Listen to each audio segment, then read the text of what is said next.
We are going to talk about absorption of drug. जब absorption of drug की बात की जाती है तो एब्जॉर्प्शन में हमने एक ग्राफ ड्रा कर लिया between plasma drug concentration with the time. ठीक है, जैसे जैसे टाइम बढ़ रहा है तो प्लाज्मा ड्रग कंसंट्रेशन इंक्रीज हो रही है। अब इसको ज़रा कर्व को ज़रा देखें आप, तो इस कर्व के अंदर आपने 3-4 चीज़ें समझनी है, इसको अपने जहन में रख लेना। ये चीज़ें आपको काफ़ी हेल्प करेंगी। अच्छा जी, सबसे पहले तो देखते हैं कि आपने जैसे ही ड्रग दी तो ड्रग को कुछ टाइम लगा क्या करने के लिए, ब्लड के अंदर अपीयर होने के लिए। ठीक है, जो टाइम है अपीयर होने के लिए ब्लड के अंदर, ठीक है, ये वाला लैग है। इस छोटे से टाइम ड्यूरेशन को लैग टाइम कहते हैं। यहाँ पे ड्रग एडमिनिस्टर किया आपने, यहाँ पे ये ब्लड प्लाज्मा के अंदर अपीयर होना स्टार्ट होगी। This is lag time. ठीक है, the lag time is the time of from administration of drug till appearance of drug in the blood. This is lag time. ठीक हो गया। अब क्या होगा, थोड़ा थोड़ा इंक्रीज होता जाएगा प्लाज्मा के अंदर, ब्लड के अंदर जो कंसनट्रेशन है वो इंक्रीज होती जाएगी। ठीक है, फिर क्या होगा, एक ऐसा लेवल आएगा जहाँ पर जो मिनिमम इफेक्टिव कंसनट्रेशन है, यानी ब्लड के अंदर इतनी कंसंट्रेशन हो जाएगी कि वो अपना एक्शन शो करना शुरू कर देगी। इसको कहते हैं minimum effective concentration. The concentration of drug in the blood that is effective in producing it's effects, यानी वो लेवल जिसमें वो इफेक्ट प्रोड्यूस करना स्टार्ट कर देती है। ठीक है, अपीयर होना यानी फर्स्ट मॉलिक्यूल जो अपीयर होगा उस टाइम को एडमिनिस्ट्रेशन से उस टाइम तक लैग टाइम कहते हैं। मिनिमम इफेक्टिव कंसंट्रेशन के वो इफेक्टिव कंसंट्रेशन ये देखें यहाँ, तो इसके ऊपर क्या हो रहा है, एक्शन हो रहा है। तो इस मिनिमम इफेक्टिव कंसंट्रेशन और उसके बाद यहाँ पे पीक लेवल होगा और फिर क्या हो जाएगा, ये रिमूव होना स्टार्ट हो जाएगी ब्लड के अंदर से, तो ये उसी लेवल के ऊपर आ जाएगी। ठीक है, तो इस मिनिमम इस लेवल से इस लेवल के दरमियान जो ये टाइम बना है जिसके दौरान ड्रग अपना एक्शन शो कर रही है। ठीक है, ये जो लाइन है ना, इससे ऊपर ड्रग अपना एक्शन शो कर सकती है, इससे नीचे अपना एक्शन शो नहीं कर सकती। तो इस लाइन से ऊपर जो है वो अपना इफेक्ट शो कर रही है, तो हमने इस लाइन, इस पॉइंट से इस पॉइंट तक का जो दौरानिया, जो वक्त है, जो ड्यूरेशन है, जो टाइम ड्यूरेशन है, जो समय है, उसको कैलकुलेट कर लेना। उसको कहते हैं ड्यूरेशन ऑफ एक्शन, यानी वो टाइम जिसके अंदर ड्रग अपना एक्शन शो करेगी। ठीक है, तो इसको कहते हैं ड्यूरेशन ऑफ एक्शन। ठीक हो गया। उसके बाद C max, it is the peak level, यानी किसी भी ड्रग को अप्लाई करने के बाद जो उस ड्रग का प्लाज्मा के अंदर मैक्सिमम लेवल हो सकता है वो यहाँ पे है। ठीक है, यहाँ इस पॉइंट से इधर एब्जॉर्प्शन हो रही है और ड्रग लेवल इंक्रीज हो रहा है। अब ड्रग का लेवल डिक्रीज होना स्टार्ट हो जाएगा। ठीक है, क्योंकि अब ड्रग एलिमिनेट होना स्टार्ट हो गई है। एलिमिनेशन भी आगे हमने डिटेल में पढ़ना है। ठीक हो गया, ये है जी all about absorption of drug. अब हमने देखना है कि वो कौन कौन से फैक्टर्स हैं जो एब्जॉर्प्शन ऑफ ड्रग को अफेक्ट कर सकते हैं।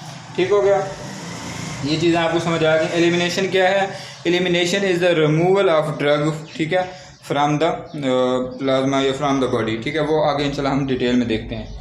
अब ये इंशाल्लाह उम्मीद है आपको क्लियर हो गया होगा। हाँ जी, यहाँ हमने देखा था लैग। ठीक है, लैग वो टाइम है कहाँ से, from administration of drug till the first molecule appears in the blood, it is the lag time. अब क्या है जी, onset of activity from administration of drug till the first action occurs, drug का जो पहला एक्शन होगा, ये देखें मिनिमम इफेक्टिव कंसंट्रेशन, इस दौरानिए को ऑनसेट ऑफ एक्टिविटी कहते हैं, ऑनसेट ऑफ एक्टिविटी। ठीक हो गया, एक ये टर्म रह गई थी, मैंने सोचा ये भी आप लोगों को बता दूं। तो ये ग्राफ आप लोगों ने अपने ज़हन में ज़हन नशीन कर लेना। अब हम वो फैक्टर्स देखेंगे जो एब्जॉर्प्शन को अफेक्ट कर सकते हैं। These are some factors that are affecting the absorption of drug. Route of administration, ठीक है, वो रास्ता, वो वे, जिस वे के थ्रू हम ड्रग को अप्लाई करते हैं बॉडी के अंदर, वो रास्ता। ठीक है, it can be oral administration, it can be rectal administration, it can be topical administration, it can be sublingual, most importantly intravenous, intramuscular etcetera. Blood flow, अच्छा, route of administration largely define कर रहा होता है कि absorption कितनी होनी है। अभी मैंने आपको रूट ऑफ एडमिनिस्ट्रेशन डिटेल में बढ़ाने हैं, तो उसमें मैं बताऊंगा how it is affecting the absorption. तो सबसे मैक्सिमम जो अब्जॉर्प्शन होती है, ये जो maximum bio availability of drug को 100% इंश्योर करती है, वो है रूट जो है वो इंट्रावेनस रूट है। क्यों? उसमें डायरेक्टली ब्लड के अंदर हम ड्रग को इंसर्ट कर रहे होते हैं, तो जितनी ड्रग जानी है वो ब्लड के अंदर जानी है, तो बायो अवेलेबिलिटी 100% होगी। अच्छा जी, अब ड्रग जहाँ पे अप्लाई कर रहे हैं, अगर उस एरिया के अंदर ब्लड फ्लो ज़्यादा है तो डेफिनेटली वहाँ से अब्जॉर्प्शन ऑफ ड्रग भी मैक्सिमम होगी। फॉर एग्जांपल इंट्रामस्कुलर जो देते हैं कोई भी ड्रग, तो ठीक है, तो वहाँ पे क्या होगा, ज़ाहिर बात है वहाँ अगर वेसल ज़्यादा एक्सपोज हैं तो अब्जॉर्प्शन ज़्यादा होगी। तो ब्लड फ्लो जितना ज़्यादा होगा उतनी ड्रग की अब्जॉर्प्शन ज़्यादा होगी। ठीक है, हाई ब्लड फ्लो की वजह से क्या होता है, हाई कंसनट्रेशन ग्रेडियंट मेंटेन रहता है between the drug and the blood. ज़ाहिर बात है ना, एक बैरियर अगर लगा हुआ है, ये बैरियर है, तो यहाँ पे हमने ड्रग अप्लाई की, ठीक है, तो यहाँ पे क्या है, वेसल में ब्लड फ्लो कर रहा है, तो ब्लड अगर ज़्यादा होगा तो ये ज़्यादा अब्जॉर्ब कर लेगा, अगर ब्लड कम है तो कम अब्जॉर्प्शन करवाएगा। ठीक है, उसके बाद है जी concentration gradient, sorry concentration of drug की कंसनट्रेशन। देखें ना, एक पॉइंट पे आप 10 ml किसी भी ड्रग का अप्लाई कर रहे हैं, अगर वहीं पे 100 ml अप्लाई कर देंगे तो किसकी अब्जॉर्प्शन ज़्यादा होगी? डेफिनेटली जिसकी कंसनट्रेशन ज़्यादा है। जहाँ पे जब कंसनट्रेशन ज़्यादा होगी, ठीक है, तो अब्जॉर्प्शन भी ज़्यादा होगी। तो ये फैक्टर्स हैं जो कि अफेक्ट कर रहे हैं अब्जॉर्प्शन ऑफ ड्रग को। One more important factor that we need to discuss is ionisation. ठीक है, आपको पता है हम जो भी ड्रग्स लेते हैं ना, वो दो फॉर्म्स में होंगी, या तो एसिड्स होंगी, यूजली हम वीक एसिड्स लेते हैं, और या वो वीक बेसिस होंगे। ठीक है, तो आपको पता है एसिड्स और बेसिस यूजली अगर बात करें, एसिड और बेसिस की ना डिफरेंट तरह से ये एग्जिस्ट करते हैं। ये बाज़ कंडीशंस के अंदर नॉन आयोनाइज्ड फॉर्म में होंगे, बाज़ कंडीशंस के अंदर आयोनाइज्ड फॉर्म के अंदर ये मौजूद होंगे। ठीक है, तो याद रखिएगा कि जो नॉन आयोनाइज्ड फॉर्म होती है, अनचार्ज्ड फॉर्म, ये क्रॉस कर जाती है मेम्ब्रेन को। नॉन आयोनाइज्ड फॉर्म और दूसरी होगी आयोनाइज्ड फॉर्म। ठीक है, अब दो चीज़ें हमने देखनी है, कौन सी क्रॉस कर जाती है बायो मेम्ब्रेन को? Better cross bio membrane. क्यों? क्योंकि ये न्यूट्रल हो जाएगी ना, अगर ये नॉन आयोनाइज्ड फॉर्म में है, तो बायो मेम्ब्रेन में जो न्यूट्रल सब्सटेंसेस हैं वो इजीली पास कर सकती हैं। अगर आयोनाइज्ड हो जाएंगी, कोई चार्ज हो जाएगा, चार्ज अगर उनके अंदर आ जाएगा तो क्या होगा, this is not able to cross the membrane, does not cross membrane easily। ठीक है, कौन सी बायो मेम्ब्रेन है? जाहिर बात है हम लिविंग ऑर्गेनिज्म यानी ह्यूमन की बात करें, तो ये दो चीज़ें हैं, ये आप लोगों ने ज़हन में रख लेनी है। हाँ जी, अब ये देखें, वीक एसिड यूजली किस फॉर्म में रहना पसंद करता है? वीक एसिड जो है वो ऐसे अगर रहेगा तो ये दो फॉर्म में हो सकता है, वीक बेस भी ये दो फॉर्म में हो सकता है। ठीक है, अच्छा जी, आपको मैंने ये बात बता दी कि नॉन आयोनाइज्ड फॉर्म के अंदर क्या होगा कि वो जो चीज़ें होंगी वो बेटर क्रॉस मेम्ब्रेन। तो ये नॉन आयोनाइज्ड फॉर्म है, तो ये क्या करेगी, ये क्रॉस कर देगी मेम्ब्रेन को, क्रॉस मेम्ब्रेन। ठीक है, ये नॉन आयोनाइज्ड फॉर्म है, it will easily cross membrane. तो जो मेम्ब्रेन को इजीली क्रॉस कर जाएगी, तो किडनी की अगर हम बात करें स्पेसिफिकली, तो किडनी के अंदर मौजूद जो प्रॉक्सिमल ट्यूब्यूल है वहाँ रीअब्जॉर्प्शन हो रही होती है। तो अगर ये इजीली रीअब्जॉर्ब कर जाएंगी, ये वाली फॉर्म और ये वाली फॉर्म, तो इसका मतलब क्या हुआ कि they are easily absorbed by the kidney. अगर बात करें नॉन आयोनाइज्ड फॉर्म की, तो डेफिनेटली वो क्रॉस नहीं कर सकती बायो मेम्ब्रेन को, तो वो इजीली रीअब्जॉर्प्शन उनकी नहीं होगी, तो क्या हो जाएंगी, ये क्लियर हो जाएंगी। तो these are better cleared which are in the ionised form, better cleared. ठीक है, ठीक हो गया जी। ये देखें जरा, एक ग्राफ हमने ड्रा किया, किसके दरमियान, ये जो ग्राफ है ये है परसेंटेज आयोनाइज्ड फॉर्म और पीएच के दरमियान है। ठीक है, अच्छा जी, अब पीएच ये जो पॉइंट है ये 0 है, यानी ये वो वाला पॉइंट है जिसमें pH is equal to pKa।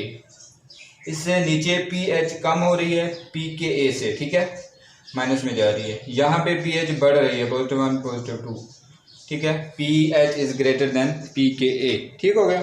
ये आपने ध्यान में रख लेना और परसेंटेज आयनाइजेशन देख लेनी है। अब ये वाली कर्व है ये वीक बेस के लिए है, ये वाली कर्व वीक एसिड के लिए। अच्छा जी, जब pH कम होती है इसका मतलब क्या हुआ, जब pH कम होती है तो क्या चीज़ ज़्यादा एग्जिस्ट कर रही होती है। pH कम है, H पॉजिटिव कंसनट्रेशन ज़्यादा होगा। जब H पॉजिटिव कंसनट्रेशन ज़्यादा होगा तो अभी हमने ड्रा किया था यहाँ, ये देखें वीक एसिड ऐसे एग्जिस्ट करता है, RCO negative plus H positive. ये देखेंगे pH कम है, H पॉजिटिव कंसनट्रेशन ज़्यादा हो गई तो क्या होगा, किस फॉर्म में एग्जिस्ट करेगा। अगर ये बढ़ जाएगा तो इधर चला जाएगा, ठीक है। तो इस फॉर्म यानी न्यूट्रल फॉर्म में एग्जिस्ट करेगा, ठीक हो गया। अगर pH बढ़ा दी जाएगी, H पॉजिटिव कम कर दिया जाएगा, जब H पॉजिटिव कम होगा तो रिएक्शन इस तरफ मूव करेगा, तो ये वाली फॉर्म ज़्यादा एग्जिस्ट करेगी। ये वाली बात आपको समझ आ गई होगी, ठीक है। जैसे pH बड़ी है ये वाली फॉर्म एग्जिस्ट करना ज़्यादा स्टार्ट हो गई है, ठीक है। अच्छा जी, उसके बाद अब देख लेते हैं वीक बेस के हवाले से। ये बेस की कर्व है, ये वाली, ये थी वीक एसिड की कर्व, अब ये वीक बेस की कर्व है। अच्छा जी, क्या होगा, अभी हमने देखा कि वीक जो बेस होती है वो कैसे एग्जिस्ट करती है, इस तरह RnH3 पॉजिटिव, ठीक हो गया। तो RnH2 प्लस H पॉजिटिव, ठीक हो गया। तो जब pH कम होगी, क्या उसका क्या मतलब है, उसका मतलब ये है कि H पॉजिटिव की कंसंट्रेशन ज़्यादा हो जाएगी। इसी इक्वेशन को माइंड में रख लें, H पॉजिटिव की कंसंट्रेशन ज़्यादा हो जाएगी। जब H पॉजिटिव की कंसंट्रेशन ज़्यादा होगी तो जो रिवर्सिबल रिएक्शन है that will move towards opposite direction, तो इस तरह मूव करेगा। तो ये वाली फॉर्म यानी आयोनाइज्ड फॉर्म ज़्यादा एग्जिस्ट करेगी, ठीक है। आयोनाइज्ड फॉर्म ज़्यादा एग्जिस्ट करेगी जब pH कम होती है। वीक बेस के लिए आयोनाइज्ड फॉर्म का एग्जिस्ट करना ज़्यादा पॉसिबल है। जब pH बढ़ाएंगे तो अनआयोनाइज्ड फॉर्म का एग्जिस्ट करना ज़्यादा होगा। ये वाली बात ध्यान में रखें, यही देख रहे हैं ना हमने अभी जो मैंने पॉइंट बताया वीक एसिड और वीक बेस के लिहाज से, तो उसको अब आप अप्लाई करें। जब pH कम होगी H पॉजिटिव आयन कंसनट्रेशन ज़्यादा होगी दोनों तरफ। अब देखें pH कम H पॉजिटिव ज़्यादा, इसका मतलब ये हुआ जो वीक एसिड है वो न्यूट्रल फॉर्म में ज़्यादा एग्जिस्ट करेगा नॉन आयोनाइज्ड फॉर्म में। pH कम यानी H पॉजिटिव आयन कंसनट्रेशन ज़्यादा, तो वीक बेस जो है वो आयोनाइज्ड फॉर्म में ज़्यादा एग्जिस्ट करेगा।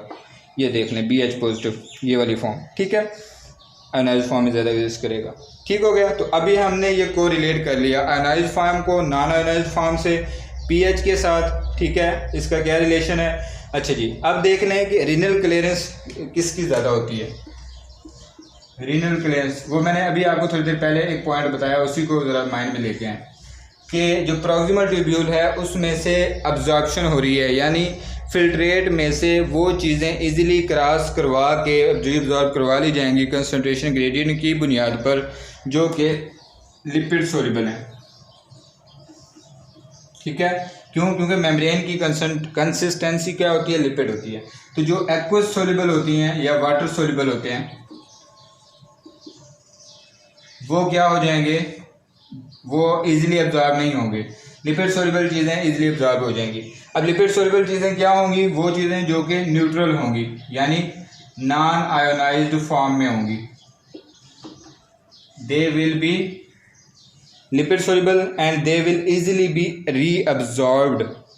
जो आयोनाइज्ड फॉर्म में चीज़ें होंगी they will not be easily absorbed, they will be better cleared।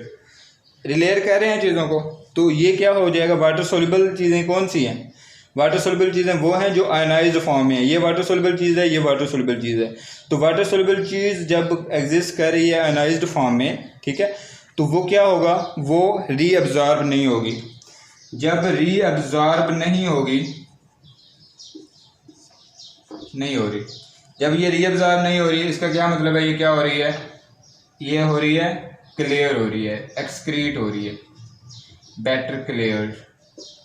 तो लिपिड सोल्यूबल चीज़ें यानी ये वाली चीज़ें, ये वाली और ये वाली चीज़ें, ये लिपिड सोल्यूबल हैं, इजीली रीअब्जॉर्ब हो रही हैं, ठीक हो गया। ये बात आपने ज़हन में रख लेनी है, ठीक है जी। अब इसी pH का इस्तेमाल करते हुए ना यूरिन की pH को चेंज करके आप डिफरेंट ड्रग्स को रिमूव या अब्जॉर्ब करवा सकते हैं।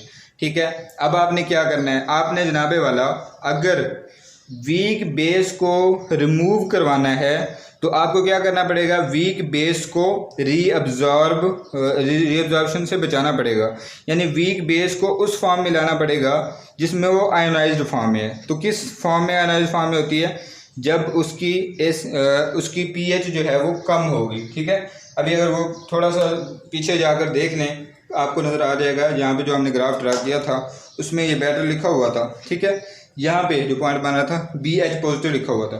अच्छा जी, आपने क्या करना है, एसिडिफिकेशन कर देनी है। किसकी, आपने एसिडिफिकेशन ऑफ यूरिन कर देनी है। एसिडिफिकेशन ऑफ यूरिन क्या होगा, उसे वीक बेस की क्लियरेंस हो जाएगी। ठीक है, वीक बेस की क्लियरेंस हो जाएगी। ठीक हो गया, increases ionisation of weak base, इससे क्या होगा, वो वीक बेस क्लियर हो जाएगी या एलिमिनेट हो जाएगी, अच्छा जी, अब आपने क्या करवा देनी है, अल्कलाइनाइजेशन करवा देनी है। अल्कलाइनाइजेशन यानी उसकी पीएच को बढ़ा देना है। जब अल्कलाइनाइजेशन ऑफ यूरिन करवा देंगे, यूरिन को अल्कलाइन करवा देंगे, तो क्या होगा, जो आपकी वीक एसिड है उसकी आयोनाइजेशन बढ़ जाएगी। Increases ionisation of weak acid, यानी वो ड्रग्स जो वीक एसिड्स हैं तो वो एलिमिनेट हो जाएंगी। ठीक है, इसकी एग्जांपल भी देख लेते हैं। जो वीक एसिड होती हैं वो कौन कौन सी हैं, उसमें आप जनाबे वाला ले सकते हैं aspirin, loop and thiazide diuretics. Aspirin, loop diuretics and thiazide diuretics. ठीक है जी, ये इसकी एग्जांपल्स हैं। अच्छा जी, वीक बेसिस की एग्जांपल अगर आप देखना चाहते हैं तो लोकल एनेस्थेटिक्स, एम्फेटामिन्स, ठीक है, और फेनसाइक्लिडीन। ठीक है, ये इसकी एग्जांपल है। लोकल एनेस्थेटिक्स, लिडोकेन वगैरह जैसे होता है, कोकेन, लिडोकेन एटसेट्रा, और पीसीपी। ठीक है, पीसीपी से बनता है जी फेनसाइक्लिडीन। ठीक है जी, ओके।